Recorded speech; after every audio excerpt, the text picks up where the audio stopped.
ગુજરાતમાં વાવ બેઠકની પેટાચૂંટણી પણ યોજાઈ હતી, જેનું આજે પરિણામ આવશે। આ બેઠક પર ત્રિપાંખીયો જંગ જોવા મળ્યો હતો। અહીં ભાજપના સ્વરૂપ ઠાકોર, કોંગ્રેસના ગુલાબસિંહ રાજપૂત અને અપક્ષ ઉમેદવાર માવજી પટેલ વચ્ચે કાંટાની ટક્કર જોવા મળી રહી છે। ભાજપ, કોંગ્રેસ કે પછી અપક્ષ દરેકે જીતનો દાવો કર્યો હતો।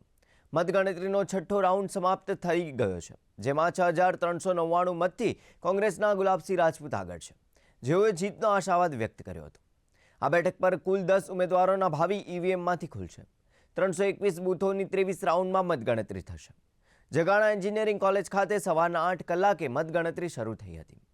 આજે સવારથી જ પરિવારના મા બાપના આશીર્વાદ લઈ અને અલગ અલગ જગ્યાએ ધાર્મિક સ્થાનો પર દેવી દેવતાઓના આશીર્વાદ લઈને અહીંયા વાવની વિધાનસભા આશીર્વાદ આપ્યા છે લોકોએ, તો એનો જે ચુકાદો છે એ ચુકાદો લેવા માટે અહીંયા આવ્યા છે ગણતરીમાં, અને અમને વિશ્વાસ છે કે વાવમાં કોંગ્રેસ ફરતી જીતશે।